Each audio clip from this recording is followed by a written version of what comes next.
Anglo Mysore war. Anglo Mysore war Bharat के इतिहास में एक मील का पत्थर था। वो मील का पत्थर जिसमें ब्रिटिश ईस्ट इंडिया कंपनी को भारत के सुदूर दक्षिण में उसकी पॉलिटिकल शक्तियां दी, या भारत के दक्षिण में ब्रिटिश ईस्ट इंडिया कंपनी का कब्जा करवाने वाला युद्ध एंग्लो मैसूर वॉर ही था।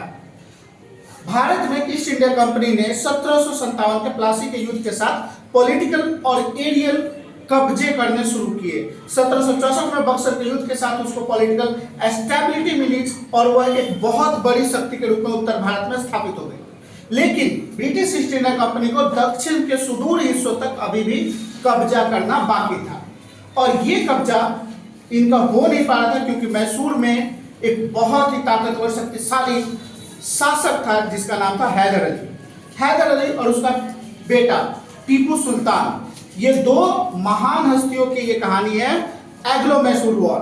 कुल 4 युद्ध हुए जिसमें ब्रिटिश ईस्ट इंडिया कंपनी के साथ किसी धर्म विशेष या किसी जाति विशेष के नाम पे नहीं, बल्कि सत्ता और जमीन कब्जाने के लिए, सिर्फ और सिर्फ सत्ता और जमीन के लिए मराठों ने भी ब्रिटिशर्स का साथ दिया, और मराठों के साथ साथ हैदराबाद के निजाम ने भी ब्रिटिशर्स का साथ दिया। और यहां तक कि थर्ड एंग्लो मैसूर वॉर में ब्रिटिश ईस्ट इंडिया कंपनी और हैदराबाद के निजाम की सेना और मराठा सेना तीनों ने मिलकर के हमला किया। शुरू से शुरू करते हैं कि पहला युद्ध 1767 में हमला हुआ मैसूर पे। उस समय मैसूर का शासक हुआ करता था वहां का बहुत ही शक्तिशाली शासक हैदर अली। हैदर अली यानी टीपू सुल्तान का पिता। हैदर अली इतना बहादुर योद्धा था, इतनी कुशल रणनीतिकार था कि उसने फ्रांसीसी सेना से, फ्रांस के जो व्यापारी उस समय भारत में आए थे, उन्होंने सेटलमेंट्स बनाए थे अंग्रेजों की तरह, लेकिन अभी तक दक्षिण में फ्रांसीसी व्यापार एकाधिकृत थे, यानी कि वो एक हाथ से व्यापार करते थे। उत्तर में ईस्ट इंडिया कंपनी और दक्षिण में फ्रांस की कंपनी, फ्रांस की ईस्ट इंडिया कंपनी, और फ्रांस और इंग्लैंड के बीच ये राइवलरी चल रही थी।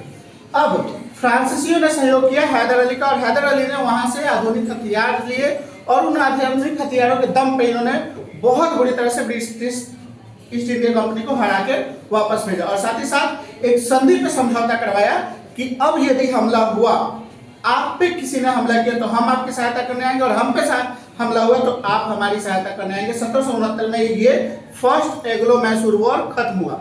सेकेंड एंग्लो मैसूर वॉर शुरू हुआ फिर 1780 में, और ये खत्म हुआ 1784 में। 1780 टू 1784 4 साल का युद्ध। लेकिन इस युद्ध से पहले की जो कहानी है वो रोचक है।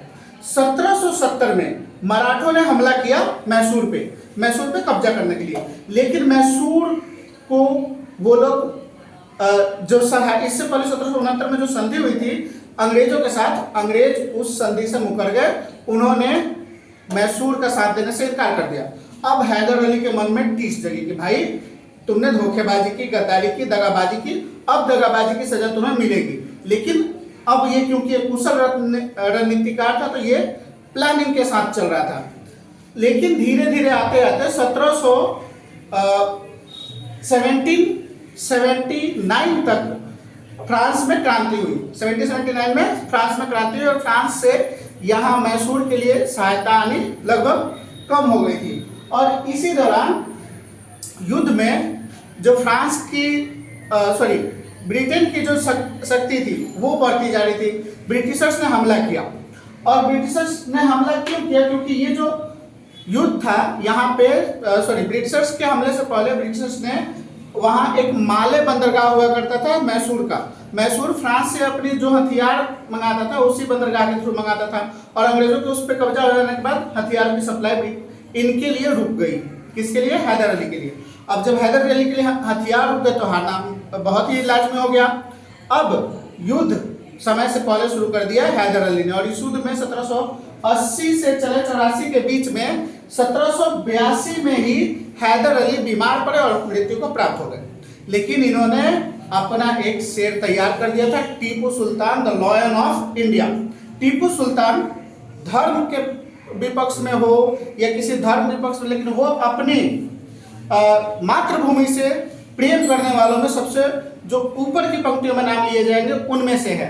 टीपू सुल्तान ने मोर्चा संभाला और टीपू सुल्तान ने अंग्रेजों को बुरी तरह से हराया और यहाँ भी अंग्रेजों के साथ एक संधि करी कि आप यहाँ तक अपनी टेरिटरी जहाँ तक आपने जीती वहां तक रखिए और हमारी टेरिटरी हम रखेंगे। मतलब टेरिटरीज जो उन्होंने जीती थी एक दूसरे की वो आपस में बदल दी, जो प्रिजनर्स थे वो भी बदल दिए। अब यहाँ से युद्ध थमा, लेकिन ये 1790 जाते जाते 1790 तक जाते जाते मराठा निजाम और ईस्ट इंडिया कंपनी ये तीनों ही फोर्सेस एक साथ आई और तीनों ने मिलकर के अपने संयुक्त दुश्मन के खिलाफ हमला किया और यहाँ पे टीपू सुल्तान को हार का सामना करना पड़ा, क्योंकि संयुक्त सेना थी जिसमें मराठा भी थे, हैदराबाद का निजाम भी था और ब्रिटिश ईस्ट इंडिया कंपनी थी। तीनों के संयुक्त सेना से हमला झेलने के बाद टीपू सुल्तान को बुरी तरह से हार का सामना करना पड़ा और ये इतिहास का, भारतीय इतिहास में ये बहुत ही दुखद घटना की तरफ घटी, क्योंकि एक तो हारने के बाद उसको अपना पूरा क्षेत्र देना पड़ा जो कि 3 हिस्सों में बटा, हैदराबाद, मैसूर और ब्रिटिश ईस्ट इंडिया कंपनी। और दूसरी जो चीज थी कि इसके बेटों को, 2 बेटे थे, दोनों को होस्टेज रख लिया अंग्रेजों ने होस्टेज रखा और होस्टेज का मतलब है कि उन्होंने किडनैप करके नहीं रखा था, बल्कि ये एक शर्त यह रखा था कि आप जो है आपके बेटे मेरे पास हैं इस गारंटी पे कि आप हम पे हमला नहीं करेंगे।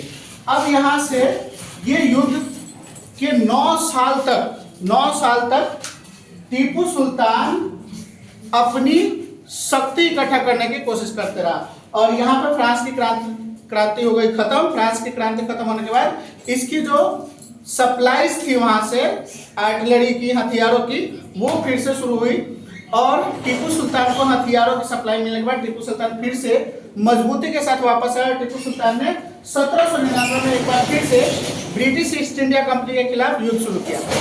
इस युद्ध में मराठा, हैदराबाद के निजाम और ब्रिटिश ईस्ट इंडिया कंपनी तीनों एक बार फिर से सहायता आई। संयुक्त सेना के हमले के कारण टीपू सुल्तान की कमजोर सेना या फ्रांसीसियों की सहायता न पूरी तरह से प्राप्त कर पाने के कारण टीपू सुल्तान की सेना कमजोर हो गई थी और ये कमजोर सेना बुरी तरह से हारी। न सिर्फ हारी बल्कि युद्ध के मैदान में टीपू सुल्तान को मौत के घाट उतार दिया गया और यहाँ से ब्रिटिश ईस्ट इंडिया कंपनी का दक्षिण भारत, साउथ इंडिया में पूरा कंट्रोल स्थापित हुआ।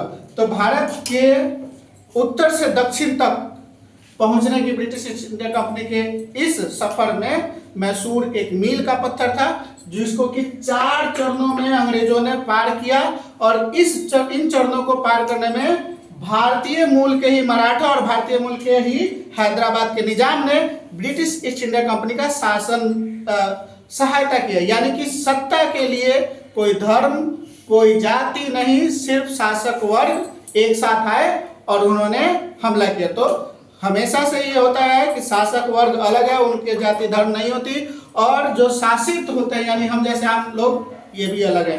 धन्यवाद। समझ में आए?